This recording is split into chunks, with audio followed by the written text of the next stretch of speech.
Sir, नए अध्यक्ष उम्र में आपसे कम, पुराने अध्यक्ष के तुलना में थोड़े गर्म दल के हैं, समन्वय बैठ पाएगा आपसे? सबसे पहले तो नए मनोनीत अध्यक्ष और 4 कार्यकारी अध्यक्ष बने हैं, सबको तहे दिल से मुबारकबाद देते हैं। और आला कमान मैडम सोनिया गांधी, राहुल जी, आरपीएन सिंह, वेणुगोपाल जी, सभी का हम शुक्रिया भी अदा करते हैं कि एक टीम बनाकर यहाँ पर भेजा है। आला कमान जो निर्णय ले लेते हैं, उम्र छोटा या बड़ा, कुर्सी का औहदा दिखा जाता है। और जैसा मेरा आप लोग जानते हैं, मैं 4-5 हमको लगता है राजेश ठाकुर जी मिलाकर 5 अध्यक्ष के साथ एज ए CLP लीडर हमने पहले भी काम किया, आज भी जितना दिन हमें रखेंगे उतना दिन काम करते रहेंगे हम। तो समन्वय में सबसे हम बनाएं और कांग्रेस कैसे आगे बढ़े, मेरा वही उद्देश्य रहता है। छोटा बड़ा कौन क्या बोला नहीं बोला, जो भी अगर हमको लगता है कि अध्यक्ष से सही नहीं हुआ तो हम उनके पास बैठकर बात कर लेते हैं। इसलिए अभी भी कभी भी नहीं हुआ, अभी भी आगे भी चलकर राजेश ठाकुर जी के हमको बहुत दिनों से हम जानते हैं और नीचे से आप उठकर उभर कर वो आए हैं। आलाका बन को जो दायित्व दिए हैं, एज ए CLP लीडर हम हमेशा सहयोग करेंगे और सर्वमेंट बनाया जाएगा कोलिशन हम लोग। नए प्रदेश अध्यक्ष को कितने दिनों का हनीमून पीरियड चाहिए? उनका काम कब से लोग या मीडिया उसमें मीन मेख निकाले? देखिए, काम की बात जहाँ तक है, निश्चित रूप से हमें प्रदेश अध्यक्ष की जिम्मेदारी मिली है और काम आपको दिखने लगा होगा। जो उत्साह लोगों में है, उत्साह भरने का काम कांग्रेस कार्यकर्ताओं में मुझे करना है और वो उत्साह का संचरण शुरू हो गया है, उसको कायम रखना है।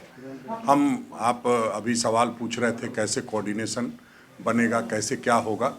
आपको मैं बताऊं, आदरणीय आलमगीर आलम साहब हम लोगों के अभिभावक शुरू से रहे हैं। जब से मैं यहाँ राजनीति में एक्टिव रहा हूँ तब से इनको पिता तुल्य जो हमारा एक संबंध है, बड़े भाई की तरह भी पिता के उम्र के लोग हैं, तो निश्चित रूप से कहीं कोई दिक्कत की बात नहीं है। हम बराबर इनसे मार्गदर्शन लेते रहेंगे। हमें लगेगा कुछ कि सर से आग्रह करना है, उसको भी रखते आएंगे। कहीं कोई दिक्कत की बात नहीं है। लोग चिंता कर रहे हैं, बेवजह चिंता कर रहे हैं। हम समन्वय के अगर देखेंगे तो मास्टर रहे हैं। जब आपसे हमने समन्वय कर लिया तो सर से तो समन्वय पुराना है। पुरानी टीम में मतलब प्रदेश अध्यक्ष कमेटी गठन नहीं कर पाए, चाहे वो डॉक्टर अजय हों, रामेश्वर जी हों, आपको कितना वक्त चाहिए? देखिए, हमारे पूर्व अध्यक्ष आदरणीय डॉक्टर रामेश्वर उरांव जी ने कमेटी एक तैयार करके भेजी थी और शायद इतना समय नहीं मिल पाया, इसलिए वो अप्रूव अभी भेजी ही थी उन्होंने।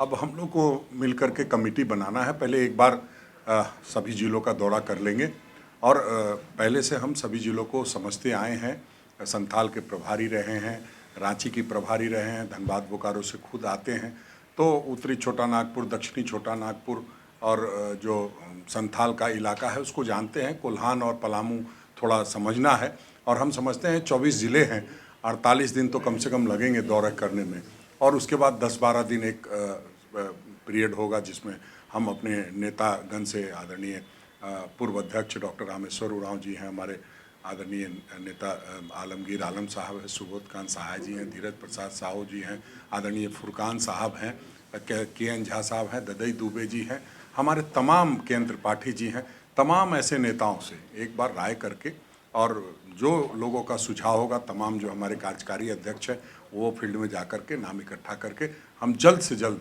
एक कमेटी बनाएंगे जिसमें कि सभी लोगों का समन्वय हो। सभी लोग अच्छे लोग जो हैं, ईमानदार, कर्तव्यनिष्ठ पार्टी के मूल कार्यकर्ता जो हैं वो कमेटी में रखे जाएंगे।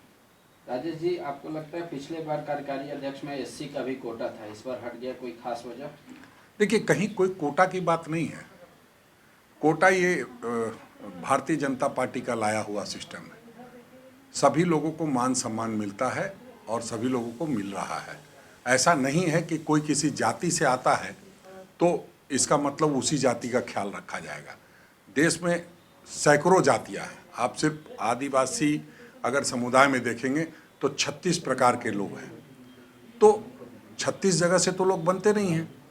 उसी तरह से हम लोग तमाम लोग हैं और सबका ख्याल अगर रखने वाला व्यक्ति होगा तो इन सब चीज़ों से थोड़ा ऊपर उठना चाहिए। हमें लगता है कि भारतीय जनता पार्टी ने इस तरह का एक विद्वेष फैला दिया है कि जिससे इस तरह के सवाल सामने आते हैं, लेकिन हमारा मानना है हम सबको साथ लेके चलने में विश्वास रखते हैं और सब लोगों को मान सम्मान देने की बात है, जहाँ तक मान सम्मान देते आए हैं और देते रहेंगे।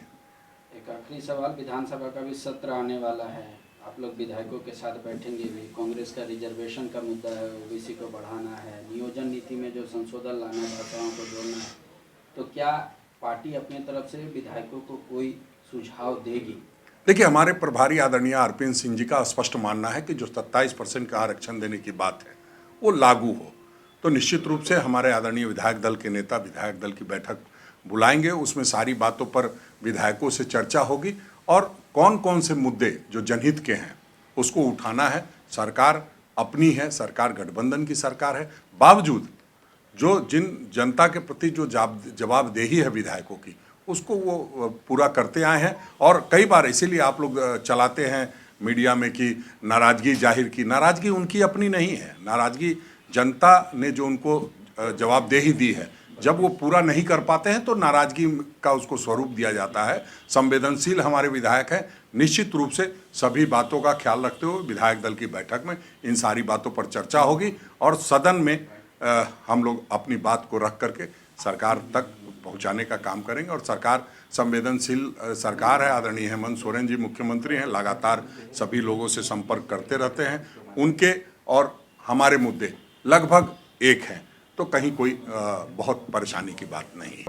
विवेकानंद विद्या मंदिर स्कूल एक CBSE affiliated English medium coed school है। हम शिक्षा के साथ संस्कार देते हैं। thefollowup.in. Like, share, and subscribe. www.thefollowup.in